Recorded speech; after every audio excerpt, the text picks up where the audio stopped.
وَإِذَا مَسَّ الْإِنسَانُ ضُرٌّ دَعَا رَبَّهُ مُنِيبًا إِلَيْهِ، اور جب انسان کو کوئی تکلیف پہنچتی ہے تو وہ اپنے رب کو پکارتا ہے بڑے رجوع کے ساتھ، بڑی لمبے ہاتھ اٹھا کے اللہ کی طرف متوجہ ہوتا ہے۔ ثُمَّ إِذَا خَوَّلَهُ نِعْمَةً مِّنْهُ، جب ہم اسے اپنی طرف سے نعمت عطا کر دیتے ہیں، نَسِيَ مَن كَانَ يَدْعُو إِلَيْهِ مِن قَبْلُ، تو وہ ایسا بھول جاتا ہے جیسا کہ اس نے کبھی ہمیں پکارا ہی نہیں تھا۔ یہی ہوتا ہے، یعنی دنیا میں لوگ اللہ کو پکارتے ہیں، اللہ تعالیٰ مصیبت پریشانی حل کر دیتا ہے، اس کے بعد وہ یا تو اور ہستیوں کی طرف اس تکلیف کو دور کرنے کو منسوخ کرنا شروع کر دیتے ہیں، یا وہ کہتے ہیں جی میری تو پلاننگ ہی بڑی چنگی سی، دیکھو نا میں اس ٹائم بڑا منو سمجھ آ گئی سی کیا ہونا ہے تو میں کر لیا سی،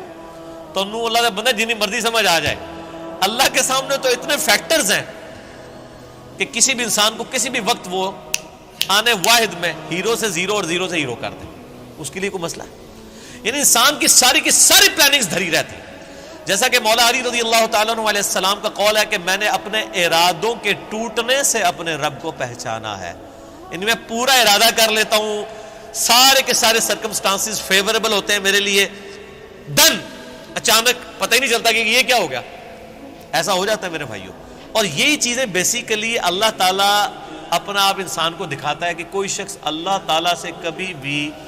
آزاد نہیں ہو سکتا۔ حتیٰ کہ آپ دیکھ لیں سورۃ الکہف میں آیا کہ اے نبی علیہ السلام کبھی ایسا نہ ہو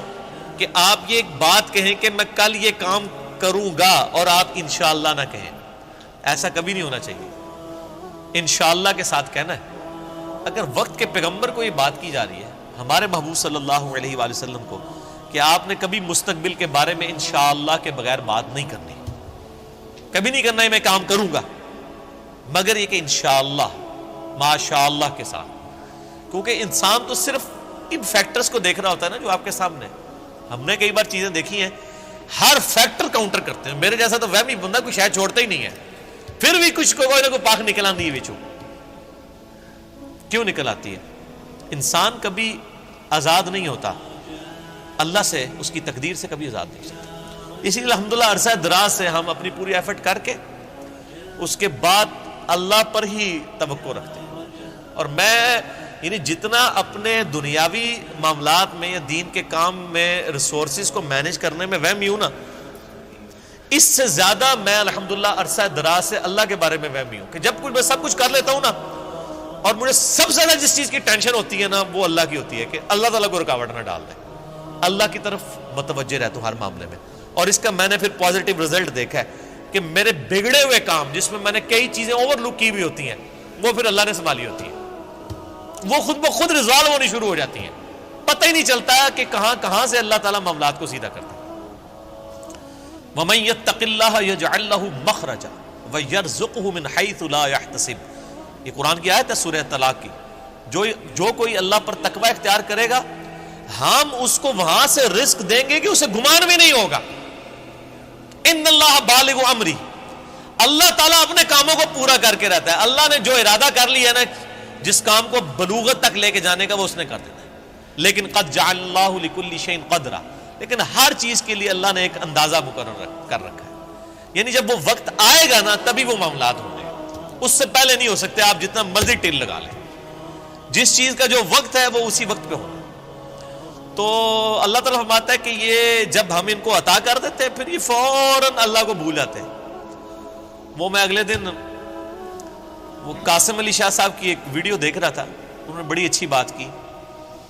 واصف علی واصف صاحب کے حوالے سے، وہ کہہ رہے تھے کہ وہ بتا رہے تھے کہ اللہ کی طرف آپ کی توجہ اور توکل کا لیول کیا ہونا چاہیے۔ ایک تو وہ توکل ہے جو ہمیں واعظین کی تقریروں میں نظر آتا ہے، ان کی کتابوں میں نظر آتا ہے، پریکٹیکلی وہ 1% اللہ پہ توکل نہیں کرنے والے ہوتے ہیں۔ اگر اللہ پہ توکل ہو تو وہ اپنے چاہنے والوں اور مریدین سے چندے اکٹھے نہ کر رہے ہوں اور ایک ایک چیز کی ٹینشن کر رہے ہوں، تو وہ ایسے معاملات نہیں ہوتے۔ وہ میرے ایک دوست ہیں، یہ واقعہ آپ نے یاد رکھ رہے ہیں، میں دوبارہ آپ کو قاسم علی شاہ صاحب والا بعد میں سناتا ہوں، مجھے ایک اور واقعہ یاد ہے۔ میرے ایک دوست ہیں تو وہ کہتے ہیں کہ میرے ساتھ ایک پیر صاحب کے بیٹے جو ہے نا وہ کالج میں پڑھتے تھے،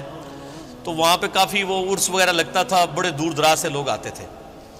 تو کہتے ہیں کہ وہ جب جن دنوں میں عرس ہوتا تھا نا تو وہ پولیس کو بار بار فون کر رہے ہیں کہ جناب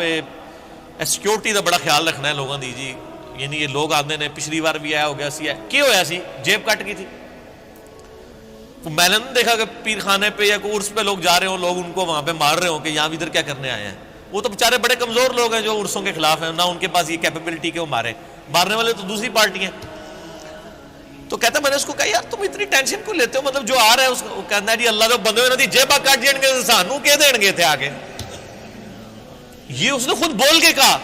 اس نے کہا ہمارے مریدین کی اگر جیبیں کٹ گئیں تو یہ ہمیں کیا دیں گے, تو ہمیں ان کی جیبوں کی زیادہ فکر ہوتی ہے. اور مریدین اس لیے سے جا رہے ہیں کہ پیر صاحب جو ہے نا وہی ہماری حفاظت کرنے والے ہیں, اور پیر صاحب آپ کی جیب کی حفاظت کے لیے خود پولیس کے محتاج ہیں,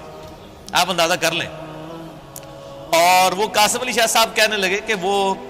واصف علی واصف صاحب ایک مجلس میں فرما رہے تھے کہ اللہ کے بندوں میں اور دنیا داروں میں کیا فرق ہوتا ہے. وہ کہتے ہیں اللہ کے بندے جو ہوتے ہیں نا ان کو کوئی اگر پتھر بھی مار دیتا ہے نا آ کے, تو ان کو پتھر مارنے پر بھی غصہ نہیں آتا, وہ اوپر دیکھ کہتے ہیں یا اللہ خیر ہے, وہ غلطی ہوگی.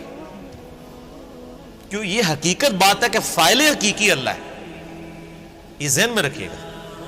آپ کو جو مخلوق کی طرف سے تکلیف بھی پہنچتی ہے نا اس کا فاعل حقیقی بھی اللہ ہے, کیونکہ جو ہزاروں تکلیف کے درمیان ہرڈل بنا ہوا ہے اسی نے اجازت دی ہے نا کہ چلو ایک چونڈی انہوں وڈ لے جائے, کیونکہ ہزاروں تکلیفیں تو اس نے آلریڈی بلاک کی ہوئی ہیں, ہمیں تو پتہ ہی نہیں کہ کہاں کہاں سے. آپ نے اگر یہ چیز دیکھنی ہے تو آپ حیران ہوں گے کہ چھوٹے بچوں کا بڑا ہو جانا یہ معجزے سے کم نہیں ہے. بچے جس طرح اندھوں کی طرح بھاگتے ہیں, ایک کن پٹی پہ صرف ایک جو ہے کارنر لگنے کی مار ہے نا بچے کی ڈیتھ, بڑا بندہ مر جاتا ہے. کس طرح بستروں سے گرتے ہیں, جا کے کبھی کہیں گرتے ہیں, سیڑھیوں سے نیچے گر جاتے ہیں, کہیں جا کے لگتے ہیں, کبھی کچھ ٹوٹ جاتا ہے, کبھی ادھر آ کے بندہ کہتا ہے اوہ شکر ہے جی بس نیڑے ہی نیڑے بچا ہے, اللہ نے بنو اللہ نے بچایا ہوتا ہے, ہمیشہ ہی بچ جاتا ہے بندہ. کتنے بچوں کی آنکھیں نکل جاتی ہیں بچپن میں, ورنہ تو آدھے ادھر جو ہے وہ کاڑے بیٹھے ہوئے ہوں. یہ اللہ نے بڑے کیے ہوتے ہیں. یہ اللہ قرآن پاک میں آیات ہیں, اللہ فرماتا ہے کہ ہم نے فرشتے معمور کیے ہوئے انسانوں کی حفاظت کے اوپر. یہ ساری چیزیں اللہ لے کے چل رہا ہوتا ہے. لیکن اللہ فرماتا ہے جب ہم تکلیف دور کر دیتے ہیں پھر کہتے ہیں یہ تو کوئی کہہ دیتا ہے بزرگوں نے کیا ہے, کوئی کچھ کہہ دیتا ہے, کوئی کچھ کہہ دیتا ہے. وہ ایک مجھے لطیفہ یاد آ گیا, وہ ایک بندہ جو ہے وہ سمندری طوفان میں پھنس جاتا ہے, اور جب وہ ڈوبنے لگتا ہے تو کہتا ہے یا اللہ منو بچا لے, میں دیکھ دیا گا تیرے نا دی. ٹھیک ہے جی, تو وہ اللہ تعالیٰ بچا لیتا ہے. تو وہ پھر کنارے آ کے کہتا ہے جی وہ تو پھر ظاہر ہے اس نے مکر ہی جانا ہوتا ہے, جو اللہ تعالیٰ فرماتا ہے کہ جب ہم ان کی تکلیف دور کرتے ہیں پھر یہ بھول جاتے ہیں ہمیں. تو کنارے پہ پہنچ کے آتا ہے کیڑی دیکھ, کوئی دیکھ شیک نہیں ہو. تو وہ پھر ایک اور ہچکولا اس کو آتا ہے, تو پھر وہ سمندر میں کہتا ہے نہیں یا اللہ میں پوچھ رہا تھا مٹی کے لوڑی, ٹھیک ہے کیڑی دیکھ تم مراد ہے, مطلب نہیں یہ اللہ نے تو نہیں دھوکھا دیتا جا سکتا, دنیا ہی دھوکھا دیتا جا سکتا ہے کہ میٹھی دیکھ یا نمکین. تو یہ وہی چیز ہے, اللہ تعالیٰ فرماتا ہے کہ یہ جب ہم ان کی تکلیف دور کرتے ہیں تو اس طرح بھول جاتے ہیں کہ جیسا کہ ہمیں کبھی پکارا ہی نہیں تھا. وَجَعَلَ لِلَّهِ أَنْدَادًا, اور اللہ کے مقابلے پہ اور ہستیاں کھڑی کر دیتے ہیں کہ یہ انہوں نے کیا ہے. بچہ اللہ نے دیا ہوتا ہے, کہتے ہیں نہیں وہ ان کی وجہ سے ہوا ہے. لِيُضِلَّ عَنْ سَبِيلِهِ, تاکہ بہکا دیں اللہ کی راہ سے. حقیقت بات ہے کہ یہ شیطان انسان کے دل میں یہ وسوسہ ڈالتا ہے کہ یہ فلاں کی وجہ سے ہوا ہے. آپ ہندوؤں کے پاس چلے جائیں, وہ بھی یہی کلیم کرتے ہیں کہ جی ہم فلاں مندر میں گئے تھے تو ہمیں اولاد ہوگی, حالانکہ اللہ دے رہا ہوتا ہے. لیکن شیطان جو ہے وہ اینڈ ٹائم پہ ایسا وسوسہ ڈالتا ہے کہ انسان اور ہستیوں کی طرف اسے منسوخ کرنا شروع کر دیتا ہے. ہم نے تو کئی ایسے دیکھے ہیں جو لوگوں کو بچے دے رہے ہیں لیکن خود بے اولاد ہوتے ہیں. ان کو کہ آپ کیوں نہیں اولاد ہو رہی ہے. سورہ شورا کا آخری رکوع پڑھ لیں, اللہ فرماتا ہے اللہ جسے دیتا ہے بیٹے دیتا ہے, جسے چاہتا ہے بیٹیاں دیتا ہے, جسے چاہتا ہے دونوں دیتا ہے, اور جسے چاہتا ہے محروم رکھتا ہے. نبی علیہ السلام کی صرف ایک بیوی ہے جس سے اولاد ہے, سیدہ خدیجہ سے, یا ایک ماریہ قبطیہ سے سیدنا ابراہیم علیہ السلام پیدا ہوئے, وہ بھی فوت ہو گئے. باقی آپ کی ساری بیویاں بے اولاد ہیں. کیا نبی کی بیویوں کی خواہش نہیں تھی کہ ان کی اولاد ہو؟ اللہ کی مرضی. سیدہ عائشہ محبوب ترین بیوی ہیں, جوانی کی عمر میں بیوہ ہوئی ہیں, کوئی اولاد نہیں ہے. اللہ ان کو ایک بچے ہی دے دیتا کہ حضور کے بعد انہوں نے 47 سال تک زندہ رہنا تھا, کہ چلو ان کی ایک دل جوئی کا معاملہ ہو جاتا کہ 18 سال کی عمر میں بیوہ ہو گئی ہیں. ایک بچہ ہوتا تو ان کی زندگی بھی اس کے سارے گزر جاتی. نہیں, یہ اللہ کے فیصلے ہیں. قل تمتع بکفرک قلیلا, اللہ کا اس پہ غضب دیکھیں. اللہ فرماتا ہے نبی ان سے فرمائیے کہ یہ جو تم کفر کر رہے ہو نا اور یہ جو لطف اٹھا رہے ہو ہماری نعمتوں سے کہ تمہیں ہم کوئی نعمت دیتے ہیں تو تم اور ہستیوں کی طرف منسوب کرتے ہو, اٹھا لو تھوڑی دیر کے لیے دنیا کی زندگی میں, انک من اصحاب النار, پھر تو تم مرنے کے بعد دوزخیوں میں ہی شامل ہوگا انسان. یہ سنگولر کے سیغے سے نا ایز اے ڈاکٹرین یہ لفظ استعمال ہو رہا ہے کہ تو اٹھا لے جو کچھ تو نے نفع اٹھانا ہے دنیا کی زندگی میں, تو منسوب کر لے مخلوق کی طرف, پھر تو نے مر کے نا ہمارے پاس جب آنا ہے تو آگ ہی تیرا مقدر ہوگی, دنیا میں تو نے جو کچھ کرنا تھا وہ کر لیا.